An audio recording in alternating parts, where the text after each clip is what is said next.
नमस्कार, स्वागत है आप सभी का आज की वीडियो में।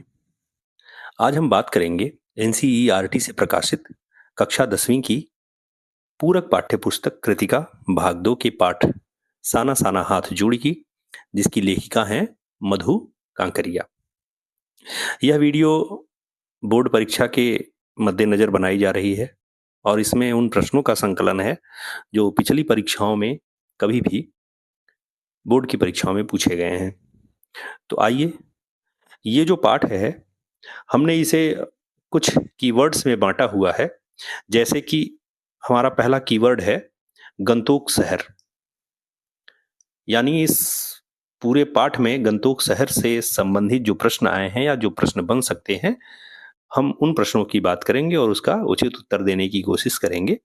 तो पहला प्रश्न ये बनता है गंतोक शहर पर कि झिलमिलाते सितारों की रोशनी में नहाया गंतोक, स्पेशली गंतोक शहर के बारे में है, लेखिका को किस तरह सम्मोहित कर रहा था।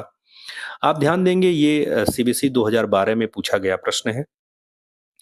इसी पर आधारित एक दूसरा प्रश्न भी है कि टिमटिमाते तारों की छाया में गंतोक को देखकर साना साना हाथ जोड़ी पाठ की लेखिका की अनुभूति को अपनी भाषा में प्रस्तुत कीजिए। इन दोनों प्रश्नों का उत्तर हम एक दे सकते हैं, या गंतोक शहर के बारे में यदि कोई भी प्रश्न पूछा जाए साना साना हाथ जोड़ी पाठ में से, तो हम उसका उत्तर ये लिख सकते हैं। उत्तर के रूप में हम लिखेंगे कि झिलमिलाते सितारों की रोशनी में नहाया रहस्यमयी और जादू भरा गंतोक लेखिका को अपनी तरफ सम्मोहित कर रहा था। आकाश में सितारों के झुंड रोशनी की झालर के समान प्रतीत हो रहे थे। साफ सुथरे प्रदूषण रहित आकाश में एक एक सितारा स्पष्ट होकर अपनी रोशनी बरसा रहा था, जिसका जादू लेखिका के मन मस्तिष्क पर छा रहा था। हमारा अगला कीवर्ड है मेहनतकश बादशाहों का शहर। गंतोक के बारे में ही है ये, लेकिन उसे मेहनतकश बादशाहों का शहर कहा गया है और यह प्रश्न कई बार पूछा गया है। प्रश्न इस पर बनता है, गंतोक को मेहनतकश बादशाहों का शहर क्यों कहा गया है। यह पूछा गया है सीबीएसई 2008 में, सीबीएसई के सैंपल पेपर 2019-20 में आया था। यही सेम प्रश्न एक बार और पूछा गया है कि मेहनतकश बादशाहों का शहर किस शहर को कहा गया और क्यों कहा गया है, कारण भी बताना है। यह सीबीएसई सैंपल पेपर 2023-24 में भी संकलित था। तो इसका उत्तर हम लिखेंगे कि साना साना हाथ जोड़ी पाठ में लेखिका ने गंतोक को मेहनतकश बादशाहों का शहर इसलिए कहा है क्योंकि यहाँ के लोग न केवल कड़ी मेहनत करने वाले हैं, अपितु अपनी मर्जी के मालिक भी हैं। गंतोक एक पर्वतीय स्थल है, इस नाते यहाँ की स्थितियां बड़ी कठिन हैं। अपनी जरूरतें पूरी करने के लिए लोग यहाँ कड़ी मेहनत करते हैं। यहाँ के लोग मेहनत से घबराते नहीं और ऐसी कठिनाइयों के बीच भी मस्त रहते हैं। तो क्यों मेहनतकश बादशाहों का शहर कहा गया है कि वे मेहनती हैं और अपने मन के मालिक हैं, इसलिए गंतोक को मेहनतकश बादशाहों का शहर कहा गया है। तो इन दोनों प्रश्नों या इस तरह के किसी भी प्रश्न के उत्तर के रूप में अगर आप ये उत्तर लिखते हैं तो आपको पूरे अंक मिलने की पूरी संभावना है। अगला कीवर्ड है हमारा कटाव पर किसी दुकान का न होना वरदान है। गंतोक से थोड़ा आगे कटाव है, वहां पर कोई दुकान नहीं है और यह उसके लिए वरदान के समान है। तो इस पर भी प्रश्न पूछे गए हैं। प्रश्न पूछा गया है कि साना साना हाथ जोड़ी पाठ में लेखिका ने कहा है कि कटाव पर किसी दुकान का न होना वरदान है, ऐसा क्यों। भारत के अन्य प्राकृतिक स्थानों को वरदान बनाने में नव युवकों की क्या भूमिका हो सकती है, स्पष्ट कीजिए। यानी कटाव पर दुकानें नहीं हैं तो यह इसके लिए वरदान है। भारत में और भी बहुत सारी जगहें हैं, उसको वरदान स्वरूप बनाने में नवयुवक क्या कर सकते हैं, कौन सा योगदान दे सकते हैं, यह पूछा गया। ये सीबीक्यू का प्रश्न है, कॉम्पिटेंसी बेस्ड प्रश्न है। आप जानते हैं नियमानुसार कॉम्पिटेंसी बेस्ड प्रश्न जो है वो 50% आएंगे पूरे पेपर में, 80 नंबर में से 40 नंबर तो यही होने हैं। इसके अलावा ये सीबीएसई 2014 में पूछा गया था, सीबीएसई के सैंपल पेपर 2018 में भी था, सीबीएसई सैंपल पेपर 2021 में भी था। तो ये महत्वपूर्ण प्रश्न है। इसी पर आधारित, इसी के जैसा सेम टू सेम एक दूसरा प्रश्न है। कहता है कि कटाव पर किसी भी दुकान का न होना उसके लिए वरदान है। इस कथन के पक्ष में अपनी राय व्यक्त कीजिए। क्यों आपको लगता है कि वह वरदान है? आपको यह बताना है। सीबीक्यू का प्रश्न है और ये सैंपल पेपर 2016 में भी था, ये वाला प्रश्न। तो इन दोनों प्रश्नों का अगर हमको एक संयुक्त उत्तर लिखना रहे तो हम ये उत्तर लिखेंगे। हम लिखेंगे कि कटाव में किसी दुकान का न होना वरदान है, क्योंकि जहाँ दुकानें खुल जाती हैं, उस स्थान का व्यवसायीकरण हो जाता है, यानी वहाँ बिज़नेस शुरू हो जाता है। वहाँ अधिक से अधिक पर्यटक माने यात्री आने लगते हैं और प्रदूषण फैलाना शुरू कर देते हैं, जिससे उस स्थान की का प्राकृतिक सौंदर्य खतरे में पड़ जाता है। कटाव अभी तक व्यवसायीकरण से अछूता है, यानी उसका व्यवसायीकरण नहीं हुआ है। अब ये दूसरा प्रश्न है कि भारत के अन्य प्राकृतिक स्थानों को वरदान बनाने में नवयुवकों की क्या भूमिका हो सकती है, स्पष्ट कीजिए। तो हम लिखेंगे भारत के अन्य प्राकृतिक स्थलों का सौंदर्य बनाए रखने में भारत के नौजवान एक अहम भूमिका निभा सकते हैं। वे जागरूकता अभियान चला सकते हैं। आजकल यह अभियान फेसबुक, ट्विटर और इंटरनेट के जरिए भी चलाया जा सकता है। इसके अलावा भी अगर आप लिखना चाहें तो आप पेड़ों को लगाने की बात कर सकते हैं, जल संरक्षण की बात कर सकते हैं, लोगों को प्रदूषण के प्रति जागरूक करने की बात कर सकते हैं। तो तरह-तरह के कार्य जो हैं वो नवयुवक कर सकते हैं उस क्षेत्र में जाकर के। अगला कीवर्ड है कटाव के अद्भुत सौंदर्य, यानी कटाव जो है वो अद्भुत सौंदर्य का स्थान क्यों है? इस पर प्रश्न बनता है कि हिंदुस्तान का स्विट्जरलैंड, कटाव का ही एक नाम है, कटाव को भारत का स्विट्जरलैंड कहा जाता है। कह रहे हैं हिंदुस्तान का स्विट्जरलैंड कटाव के अद्भुत सौंदर्य का चित्रण कीजिए, जहां सैलानी आनंद विभोर हो उठे, यानी प्रसन्न हो उठे। और ठीक इसी भाव को व्यक्त करता हुआ दूसरा प्रश्न है कटाव कहाँ है?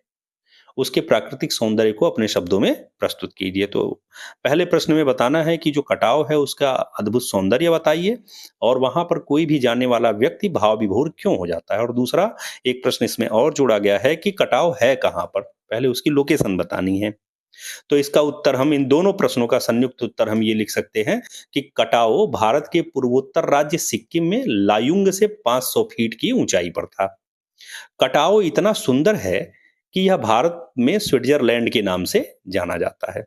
यहाँ चारों तरफ, अब क्यों वो सुंदर है, यहाँ चारों तरफ बर्फ बिखरी रहती है। यहाँ पर कोई दुकान न होने से यहाँ का प्राकृतिक सौंदर्य अछूता व अनूठा और नैसर्गिक है, जिसे देखते ही मनमुग्ध हो जाता है। कोई भी उसे उसकी सुंदरता को देख करके प्रसन्न हो जाता है, मुग्ध हो जाता है, खो जाता है अपने आप में।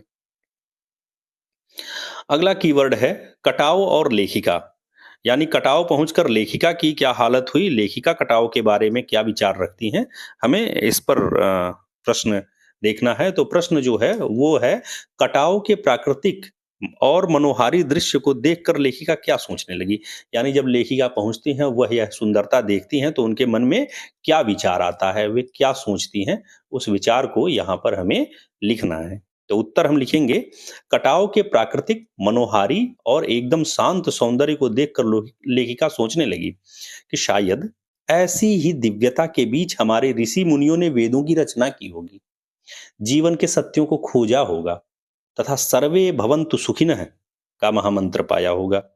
अंतिम संपूर्णता का प्रतीक यह सौंदर्य ऐसा है कि बड़े से बड़ा अपराधी इसे देख ले तो वह भी थोड़ी देर के लिए करुणा का अवतार बुद्ध बन जाए। यानी कटाव पहुंचकर लेखिका के ये विचार थे कि सुंदरता के बारे में जो भी कल्पना हमारे ऋषि मुनियों ने की होगी वह यहीं बैठकर की होगी। और यह तो इतना सुंदर है कि कोई अपराधी भी इसके आसपास आ जाए तो इसकी सुंदरता देखकर थोड़ी देर के लिए वो ठगा महसूस करता है, वह अपनी वृत्तियां भूल जाता है कि वह अपराधी है, उसके अंदर परुष वृत्ति भी है, वह दुष्ट प्रकृति का भी है, वह यह भी भूल जाता है। परुष का अर्थ होता है कठोर, ठीक है, तो कठोर वृत्ति भूल जाता है। आइए चलते हैं अगले प्रश्न की ओर और अगला हमारा कीवर्ड है प्रदूषण की समस्या। यह बहुत महत्वपूर्ण है कीवर्ड। आप देखेंगे कि ये जो पाठ है यह दो तीन समस्याओं पर केंद्रित है जहां पर लेखिका हमें हमारा ध्यान खींचने की कोशिश करती नजर आती हैं। पहला तो यही है प्राकृतिक सौंदर्य, जिसके बारे में अभी हम बात करते आ रहे हैं। दूसरा प्रदूषण की समस्या, प्रदूषण चाहे जहां जाइए हर जगह आपको मिल रहा है, हमें मिल रहा है। तो एक प्रदूषण की समस्या है, इस पर भी बहुत बात की गई है। इस पाठ में। तो इस पर जो संबंधित प्रश्न है वह बनता है कि साना साना हाथ जोड़ी पाठ में प्रदूषण के कारण हिमपात की कमी पर चिंता व्यक्त की गई है। प्रदूषण के और कौन कौन से दुष्परिणाम सामने आए हैं, हमें इसकी रोकथाम के लिए क्या करना चाहिए। तो सबसे पहले बताया गया है कि प्रदूषण के कारण हिमपात स्नोफॉल कम हो गया है। इसके अलावा यह बताना है कि प्रदूषण के और कौन-कौन से दुष्परिणाम, कौन-कौन सी समस्याएं प्रदूषण से और उत्पन्न हुई हैं और हम इसकी रोकथाम के लिए क्या कर सकते हैं।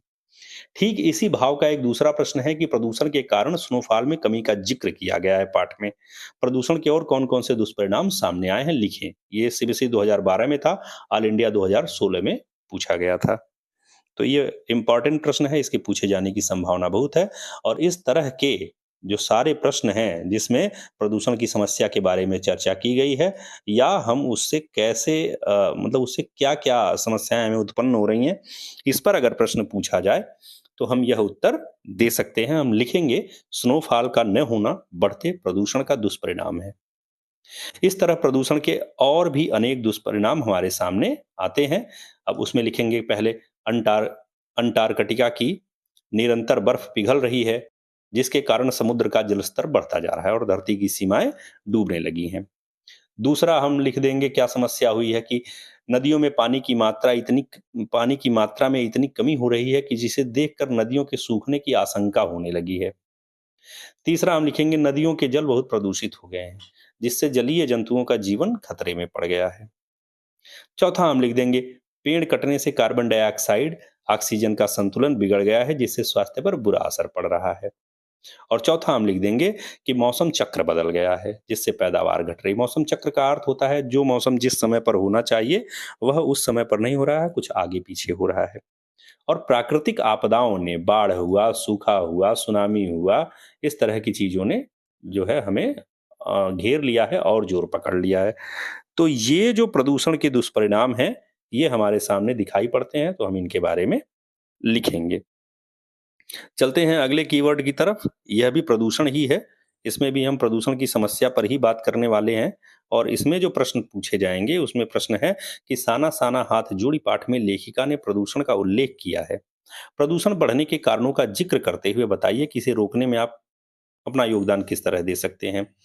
तो यहाँ पर दो प्रश्न हैं। पहला ये कि प्रदूषण बढ़ने के कारण कौन-कौन से हैं, उनकी पहचान करनी है और दूसरा हम इन्हें रोक कैसे सकते हैं, इसके बारे में बताना है। और दूसरे में पूछा गया है कि एक संवेदनशील युवा नागरिक के रूप में पर्यावरण प्रदूषण को रोकने में आपकी क्या भूमिका हो सकती है। यानी आप एक संवेदनशील नागरिक हैं, प्रदूषण बढ़ रहा है, आप क्या कर सकते हैं जिससे उसे रोक सकें। तो साना साना हाथ जोड़ी पाठ के आधार पर जो है हमें यह बताना है उत्तर इसका। और इस तरह के प्रश्नों का अगर उत्तर लिखना हो तो हम इसका उत्तर इस प्रकार लिख देंगे कि लायुंग में एक सिक्किमी युवक ने बताया कि प्रदूषण के कारण अब बर्फ गिरनी कम होती जा रही है। लेखिका लायुंग गई थी बर्फ देखने के लिए, पर वहां पर बर्फ गिरी नहीं, तो एक व्यक्ति ने बताया ऐसा। इस बढ़ते प्रदूषण के अनेक कारण हैं। अब इसके कारणों की अगर बात करें तो कौन कौन से कारण हैं, जैसे यातायात के विभिन्न साधनों, फैक्ट्रियों और थर्मल प्लांटों से निकलने वाला धुआं, कूड़ा करकट तथा अन्य अवशिष्ट पदार्थों को जलाना, वायुयानों का शोर, जल स्रोतों का दूषित होना, उर्वरकों तथा कीटनाशकों का प्रयोग आदि, ये प्रदूषण के बढ़ाने के कारण हैं। अब दूसरा प्रश्न कि हम क्या कर सकते हैं इसे रोकने के लिए, तो हम इसका उत्तर लिखेंगे इसी प्रश्न में कि बढ़ते प्रदूषण को रोकने के लिए मैं जन जागरूकता फैलाना चाहूंगा, यानी सबको जागरूक करना चाहूंगा। उन्हें पॉलीथीन का प्रयोग न करने, कूड़ा करकट न जलाने, सार्वजनिक वाहनों का प्रयोग करने, अधिक से अधिक पेड़ लगाने का आग्रह करूंगा। इसके अलावा मैं लोगों से यह भी कहूंगा कि वे जल स्रोतों को साफ सुथरा बनाए रखें। और आगे बढ़ते हैं। अगला कीवर्ड भी हमारा प्रदूषण की समस्या ही है। इसमें प्रश्न पूछा गया है कि आज की पीढ़ी के द्वारा प्रकृति के साथ किस तरह खिलवाड़ किया जा रहा है, इसे रोकने के लिए आप क्या क्या कर सकते हैं, जीवन मूल्यों की दृष्टि से लिखिए। ये प्रश्न पूछा गया है सीबीएसई दिल्ली 2008 में, 2015 में, और ये सीबीक्यू का प्रश्न है, कॉम्पिटेंसी बेस्ड क्वेश्चन है।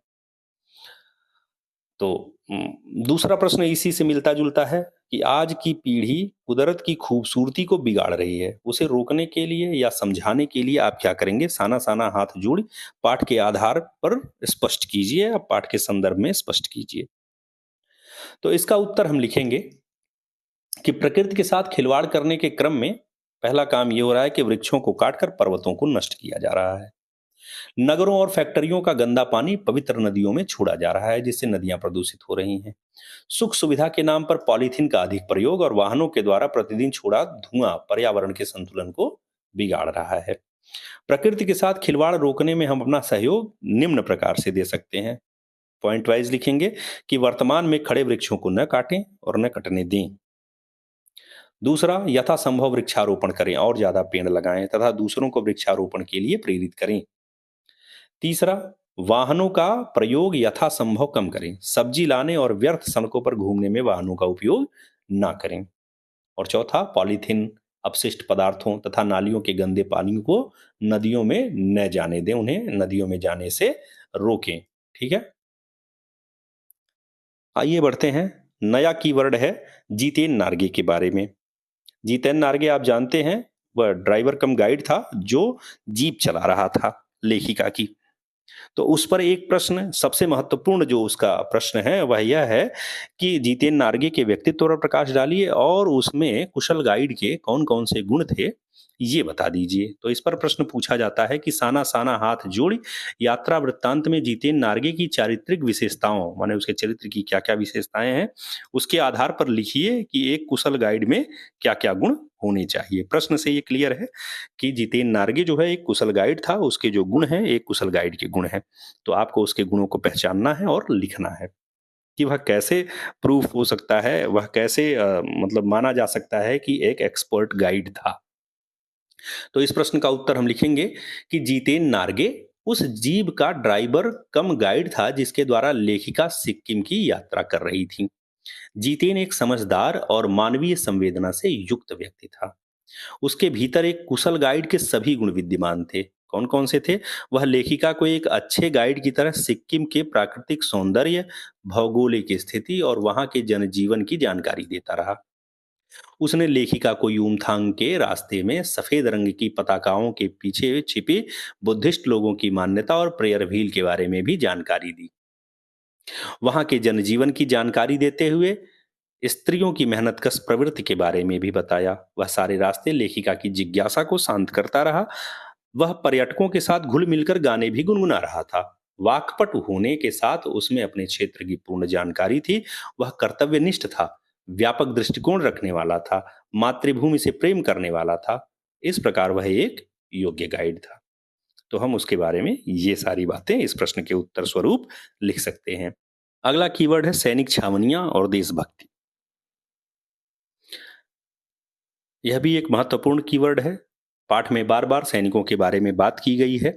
प्रश्न पूछा जा सकता है कि साना साना हाथ जोड़ी पाठ के आधार पर सीमा पर तैनात सैनिकों की दशा का वर्णन करते हुए बताइए कि उनके प्रति हमारा क्या उत्तरदायित्व होना चाहिए। यानी हम सैनिकों के प्रति किस तरह के उत्तरदायित्व का निर्वहन करें, क्योंकि वो हमारी सेवा में तत्पर रहते हैं। इसी भाव पर दूसरा प्रश्न पूछा जा सकता है कि साना साना हाथ जोड़ी पाठ है में सीमाओं पर बैठे सैनिकों के प्रति देश के नागरिकों के लिए क्या संदेश दिया हुआ है, अपने शब्दों में लिखिए। यानी लेखिका के जो विचार हैं सैनिकों के प्रति और उनके परिवार वालों के प्रति, उसे हमें इसमें लिखना है। और तीसरा प्रश्न इसी तरह का है कि साना साना हाथ जोड़ी पाठ की लेखिका ने देश की सीमा पर तैनात सैनिकों की कठिनाइयों की ओर संकेत किया है, उनकी कठिनाइयां बताई हैं। इन सैनिकों के परिवारों के प्रति आप अपने दायित्व का निर्वाह किन किन रूपों में करेंगे, स्पष्ट कीजिए। तो दो चीजें बतानी है कि वे किन स्थितियों में वहां रहते हैं, और दूसरी ये बतानी है कि उनके प्रति और उनके परिवार के प्रति एक सामान्य नागरिक होने की वजह से हमारे क्या कर्तव्य हो सकते हैं। तो इन सभी प्रश्नों का एक संयुक्त उत्तर हम लिखेंगे। इस तरह के जो भी प्रश्न पूछे जा रहे हैं जहां सैनिकों के प्रति हमारी जिम्मेदारियों के बारे में पूछा जा रहा है, तो हम उसका उत्तर लिखेंगे कि साना साना हाथ जोड़ी पाठ में लेखिका ने अपनी यात्रा के दौरान उन वीर सैनिकों को देखा जो उस समय की कड़कड़ाती सर्दी, जिसका तापमान -15 डिग्री सेल्सियस था, उसमें भी वे सीमा की रक्षा में तल्लीन थे ताकि देश के बाकी लोग सुख और चैन की नींद सो सकें। देश के इन महान सैनिकों को तपस्या करते देख हमारा यह कर्तव्य बनता है कि उनके प्रति हम उचित सम्मान भाव रखें, उनकी हर स्थिति में मदद करें। हमारा यह उत्तरदायित्व तो बनता है कि देश के इन रक्षकों के परिवारों के प्रति अपनत्व एवं सहयोग की भावना रखें, ताकि वे कभी भी अपने आप को अकेला या असहाय महसूस ना करें। अगला कीवर्ड भी सैनिक है और सैनिकों का जीवन मूल्य है। यानी जो सैनिक हैं उनके कौन-कौन से जीवन मूल्य हैं, उससे हम क्या-क्या सीख सकते हैं। तो प्रश्न हमारे पास बनता है कि देश की सीमा पर बैठे फौजी कई तरह से कठिनाइयों का मुकाबला करते हैं। सैनिकों के जीवन से किन-किन जीवन मूल्यों को अपनाया जा सकता है, चर्चा कीजिए। यानी सैनिकों के जीवन में क्या महत्वपूर्ण चीज़ें हैं जो हर कोई व्यक्ति अपना सकता है, उसकी चर्चा करनी है। और दूसरा प्रश्न ठीक इसी भाव का है कि साना-साना हाथ जोड़ी पाठ में देश की सीमा पर तैनात फौजियों की चर्चा की गई है। लिखिए कि अपने उत्तरदायित्व के निर्वाह में सैनिक ईमानदारी, समर्पण, अनुशासन आदि जीवन मूल्यों का निर्वाह किस प्रकार करते हैं, और यदि आप इनमें से मौका मिले तो किन गुणों का निर्वाह करना चाहेंगे। तो इस प्रश्न का उत्तर हम लिखेंगे कि सैनिक सीमा पर अपनी जान की परवाह न करके देश की रक्षा में तत्पर रहते हैं। मैं उनके जीवन से निम्नलिखित गुणों को अपनाना चाहूंगा। पहला, राष्ट्र अस्मिता की चिंता। जिस प्रकार सैनिक राष्ट्र की अस्मिता के लिए अपने प्राणों की बाजी लगा देते हैं, मैं भी राष्ट्र अस्मिता को सर्वोपरि समझूंगा। दूसरा, राष्ट्र स्वाभिमान की रक्षा। सैनिकों की भांति मैं भी राष्ट्र के स्वाभिमान के लिए अपना तन मन समर्पित कर दूंगा। तीसरा, उत्तरदायित्वों का निर्वहन। सैनिक की भांति मैं भी अपने सुख दुख की परवाह किए बगैर अपने उत्तरदायित्वों का निर्वहन करूंगा। तथा चौथा, संकुचित दृष्टिकोण का त्याग करूंगा। जिस प्रकार सैनिक जाति, धर्म, भाषा, प्रांत आदि का संकुचित दृष्टिकोण त्याग चुके होते हैं, उसी प्रकार मैं भी संकुचित दृष्टिकोण त्याग कर एक व्यापक दृष्टिकोण अपनाऊंगा। तो ये जो सारी बातें हैं, आप लिख सकते हैं कि हम सैनिकों के जीवन से सीख सकते हैं। अगला कीवर्ड है सैनिकों का त्याग, और इस पर प्रश्न बनता है, साना साना हाथ जोड़ी पाठ की लेखिका का मन फौजी छावनी में लिखे we give our today for your tomorrow वाक्य को पढ़कर उदास क्यों हो गया, स्पष्ट कीजिए। यानी एक जगह साना हाथ जोड़ी पाठ की लेखिका एक जगह जाती हैं तो वहां एक तख्ती पर लिखा हुआ रहता है कि we give our today for your tomorrow, सैनिकों की तरफ से। इसे देखकर लेखिका जो है वो उदास हो जाती हैं। तो पूछा गया है कि वो उदास क्यों हो जाती हैं, उन्हें क्या ऐसी बात याद आ जाती है। तो हम इसका उत्तर लिखेंगे कि लेखिका जब गंतोक घूमने गई तब वह वहां पहुंची जहां चीन की सीमा के पास फौजी छावनी थी, और वहां पर एक जगह लिखा था वीगी बावर टुडे फॉर योर टुमारो, जिसे पढ़कर लेखिका उदास हो गई क्योंकि ये फौजी -15 डिग्री सेंटीग्रेड तापमान में जब पेट्रोल के अलावा सब कुछ जम जाता है, वे देश की रक्षा करते हैं। अनेक कठिनाइयों को सहते हुए अपने परिवार से अलग रहकर हम देशवासियों के लिए हमारे फौजी दिन रात अपनी जान जोखिम में डालते हैं। उनके कठिन जीवन और त्याग को देखकर लेखिका उदास हो जाती है। तो ये कुछ महत्वपूर्ण प्रश्न थे जो साना साना हाथ जोड़ी पाठ से पूर्व की परीक्षाओं में पूछे गए हैं और इस परीक्षा में आने की संभावना है। आगे के कुछ प्रश्न और बचे हुए हैं, इसके लिए मैं एक अलग वीडियो बनाऊंगा क्योंकि वीडियो लंबा हो जा रहा है। अगली वीडियो के लिए आप थोड़ा सा इंतजार करें और तब तक के लिए दीजिए मुझे विदा। धन्यवाद।